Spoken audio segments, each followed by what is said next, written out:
सर्दियों में दिमाग को कैसे तेज रखा जाए, अपने शरीर को स्वस्थ कैसे बनाया जाए, अपने शरीर को कैसे स्ट्रांग बनाया जाए, इसीलिए मैं आज बहुत ही अच्छी रेसिपी लाई हूँ आपके लिए, जो ठंड में भी आपको रखेगी स्वस्थ, आपको रखेगी हेल्दी और आपकी हड्डियां बनेगी मजबूत। और ठंड में जो बिना बुलाए मेहमान यानी कि बिना बुलाए बीमारियां जो आ जाती है, वो ऐसी कोसों दूर भागेगी जो कभी वापस ही नहीं आएगी। इसके लिए क्या करना है? उसके लिए सिर्फ और सिर्फ 1 चम्मच आपको रोज खाना है, अपने परिवार को भी खिलाना है, खुद भी खाना है, जो हम आगे रेसिपी बनाएंगे।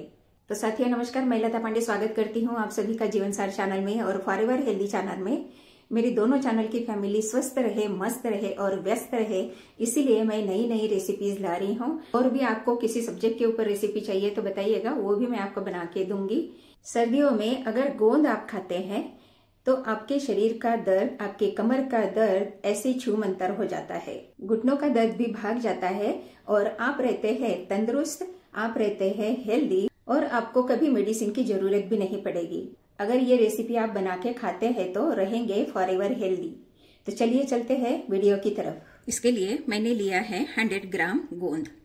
ये मेरे पास तो ऐसे है दरदरा सा ही। अगर आपके पास में अगर ये बड़े ढेले में है तो इसको पहले खलबत्ते में कूट लीजिएगा और उसके बाद में फिर मिक्सी में बारीक पाउडर इसकी बना लीजिएगा। खलबत्ते में कूटना इसलिए जरूरी है कि हमारी मिक्सी खराब ना हो। तो इसके लिए मैंने लिए है ये 100 ग्राम गोंद और इसकी मैं अभी बारीक पाउडर बना लेती हूँ।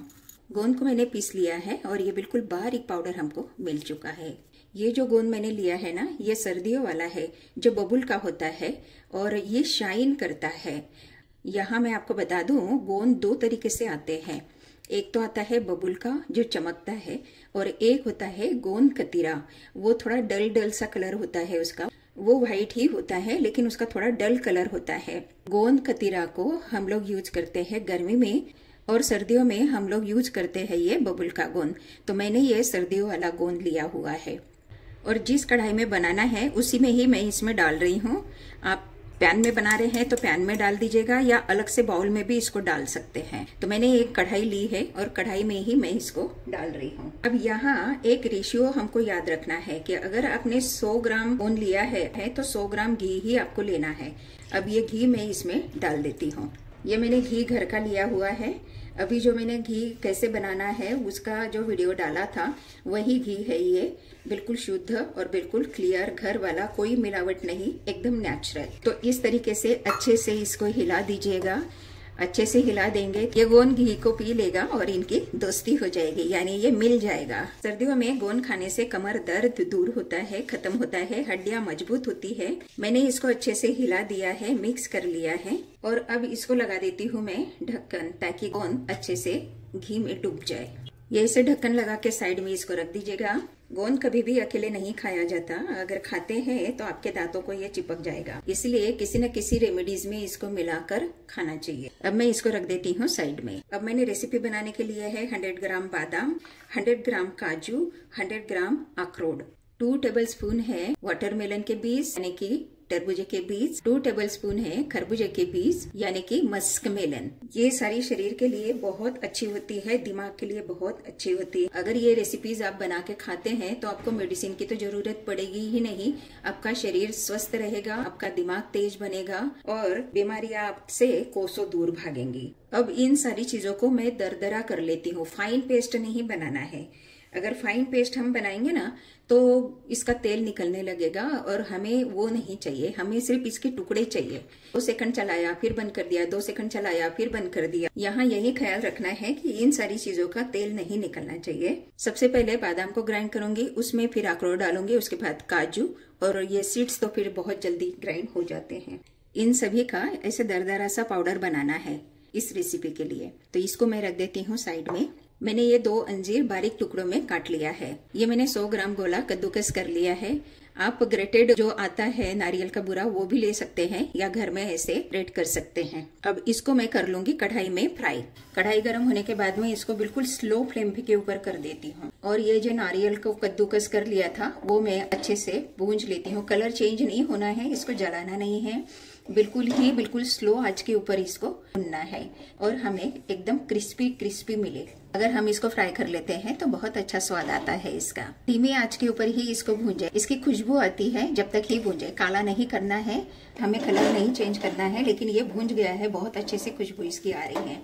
अब मैं गैस को कर देती हूँ बंद और इसको तुरंत दूसरे बाउल में निकाल देती हूँ। कढ़ाई में नहीं रखना है क्योंकि ये नीचे से लगने लगेगा। फिर पूरे अच्छी तरीके से गोंद घी को पी चुका है। मैंने जिस कढ़ाई में बनाना था उसी कढ़ाई में इसको डाल दिया था।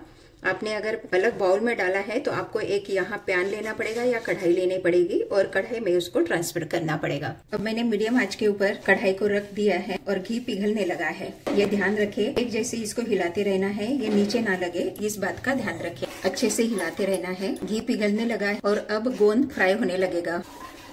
यहाँ ध्यान रखना है कि गोंद अच्छे से फ्राई हो जाना चाहिए, कच्चा ना रहे। अगर कच्चा रहेगा तो रेसिपी का टेस्ट भी अलग आएगा और आपके दांतों में भी आएगा गोंद, इसलिए अच्छे से फ्राई करना बहुत जरूरी है। अब देखिए गोंद फ्राई होने लगा है, आप देखे होंगे गाढ़ा हो रहा है और ये फ्राई हो रहा है। बारीक बारीक होने के बावजूद भी ये देखिए कितना मस्त फ्राई हो रहा है। बारीक करना इसलिए जरूरी है कि अगर मोटे दाने होंगे ना तो वो अच्छे से फ्राई होगा नहीं। गोंद यहाँ जले ना, इस बात का ध्यान रखना है। गोंद का कलर अभी देखिए थोड़ा थोड़ा चेंज होने लगा है। जैसे कढ़ाई में अगर लगा है तो वो भी निकाल दे, नहीं तो वो कच्चा रह जाएगा। इसको धीमी आंच के ऊपर ही पकाना है। जल्दी जल्दी के चक्कर में आपका गोंद जल जाएगा। जल गया तो ये कलर भी चेंज हो जाएगा और इसका स्वाद भी चेंज हो जाएगा। फिर बहुत अच्छी खुशबू आ रही है। गोंद हमारा फ्राई हो चुका है। अब यहाँ मैं डाल रही हूँ 250 ग्राम दूध। इसको अच्छे से पकाना है, इसको अच्छे से उबाल दे, हिलाते रहे ताकि ये नीचे लगे ना। सर्दियों में इसको जरूर बनाना है। आपका इम्यून सिस्टम ये स्ट्रांग रखता है। सर्दी खांसी आपसे कोसों दूर भागती है और आप स्वस्थ रहते हैं। शरीर कमजोर होने से जो रोग अटैक करते हैं हमारे शरीर के ऊपर, वो रोग भी अटैक नहीं कर पाते हैं। अगर हमारा इम्यून सिस्टम अच्छा रहेगा तो फिर तो कोई बात ही नहीं है, रोग आएंगे ही नहीं। इसको अच्छे से उबाल लेना है। इनको बच्चों के लिए जरूर बनाना चाहिए। इसको तो बच्चे बूढ़े जवान सब खा सकते हैं। दूध खत्म होने तक इसको हिलाते रहे। आपको यहाँ लगेगा कि ये फट रहा है, लेकिन ये फट नहीं रहा है। गोंद के कारण ऐसे हो रहा है, लेकिन ये फट नहीं रहा है, बल्कि इसका स्वाद अच्छा आएगा और बेनिफिट हमारे शरीर के लिए बहुत अच्छा होएगा। इसको बच्चे बूढ़े जवान सभी खा सकते हैं, मेल फीमेल सभी खा सकते हैं, क्योंकि सबके शरीर के लिए ताकत चाहिए होती है। सबका शरीर स्वस्थ रहना चाहिए परिवार में। ये रेसिपी जरूर बनाए। इसको हिलाते रहना है ताकि ये नीचे लगे ना, और ऐसे साइड साइड से कढ़ाई से भी निकालते जाए। देखिए दूध भी हमारा पक रहा है, बिल्कुल आखिरी स्टेज के ऊपर आ गया है। इसको हिलाते रहना है, नीचे ना लगे, इस बात का ध्यान रखना है। मैंने 100 ग्राम धागा मिश्री पाउडर इसमें डाला हुआ है और ये मैं करीब 40 ग्राम गुड़ भी इसमें डाल रही हूँ। 100 ग्राम धागा मिश्री और 40 ग्राम गुड़ इसमें डाला है मैंने। मिश्री और गुड़ अच्छे से पिघल गया है, कलर ही इसको बहुत अच्छा आ रहा है। अब इस स्टेज के ऊपर मैं डाल दूंगी कद्दूकस किया हुआ और भुना हुआ नारियल। इसको अच्छे से हिलाते जाए। अब इसके ऊपर से मैं डाल दूंगी ये हमारे जो ड्राई फ्रूट्स सारे। यहाँ गैस को बिल्कुल धीमी आंच के ऊपर कर दे। अब इसको मैं अच्छे से करूंगी मिक्स। इसको हिलाते रहना है ताकि ये नीचे से जले ना। अब सारी चीजें बहुत अच्छे से मिक्स हो चुकी है। यहाँ गैस की फ्लेम मैंने बिल्कुल धीरे कर दी है। यहाँ मैं डालूंगी अंजीर, यहाँ मैं डालूंगी 1 चम्मच इलायची पाउडर, 1 चम्मच सौंठ पाउडर। सौंठ को हमारे महाराष्ट्र में सूंठ भी बोलते हैं। सौंठ पाउडर अगर आप डालते हैं तो खांसी नहीं होगी और खांसी जुकाम कोसों दूर रहेगा आपके लिए। ऊपर से मैं डालूंगी पॉपी सीड्स, 1 चम्मच पॉपी सीड्स यानी कि खसखस। ऊपर से मैं डालूंगी आधा चम्मच जायफल। हमने इसमें जो भी सारी चीजें यूज की है ना, ये सब गर्म तासीर वाली है। ये सर्दी में हमारे शरीर के लिए बहुत बेनिफिट देने वाली है और गर्म तासीर वाली सारी चीजें हमने इसमें इस्तेमाल की है। जायफल भी आपके लिए बहुत बेनिफिट देता है सर्दी में, क्योंकि ये भी गर्म तासीर वाला होता है। ये देखिए साइड साइड से घी निकल रहा है इसका और ये कढ़ाई को छोड़ रहा है।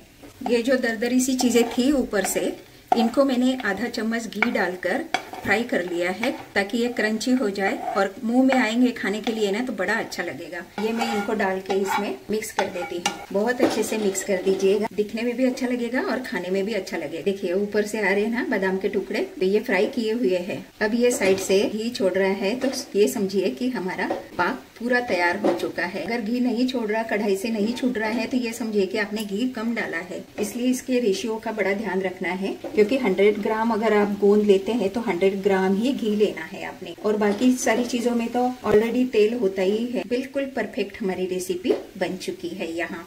आजकल हर चीज में बहुत मिलावट होती है, लेकिन अगर हम घर में बनाते हैं तो हमें पता होता है कि क्या चीज हम डाल रहे हैं। एकदम शुद्ध चीजें हम लोग और ओरिजिनल चीजें हम लोग इस्तेमाल करते हैं, तो इसीलिए घर पे इस चीज को जरूर बनाएं। तो अब मैं इस हेल्दी पाक को एक बाउल में ट्रांसफर कर लेती हूँ और नीचे से कर देती हूँ गैस को बंद। तो अब ये देखिए हमारी रेसिपी बनके तैयार है। अगर आप ये रेसिपी बनाते हैं तो आपको मेडिसिन लेने की जरूरत नहीं पड़ेगी, सारी बीमारियां आपसे दूर रहेंगी। तो ये रेसिपी जरूर बनाएं। आपके यहाँ इसे क्या कहते हैं जरूर बताइएगा कमेंट में। अब इसका आपको रोज सिर्फ और सिर्फ 1 चम्मच खाना है। आपके घर में जितने मेंबर है उतने चम्मच गरम कर लीजिएगा। माइक्रोवेव में भी आप इसको गरम कर सकते हैं या दूध के साथ में गरम करके भी आप खा सकते हैं इसको। और सभी को 1-1 चम्मच खिलाना है और खुद भी खाइएगा और अपने परिवार को भी खिलाइएगा और मेडिसिन को घर से भगाइएगा, तो रहेंगे आप फॉरएवर हेल्दी। और ये वीडियो आपको अच्छा लगा तो लाइक कमेंट कर दीजिएगा और जितना ज़्यादा से ज़्यादा हो सकता है उतना शेयर भी कीजिएगा ताकि उन्हें भी इसका बेनिफिट मिले। और अभी तक अगर चैनल को आपने सब्सक्राइब नहीं किया है तो सब्सक्राइब अवश्य कर लीजिएगा और हमारे फैमिली में ऐड हो जाइएगा। मैं लता पांडे मिलती हूँ अगले वैल्यूएबल वीडियो में।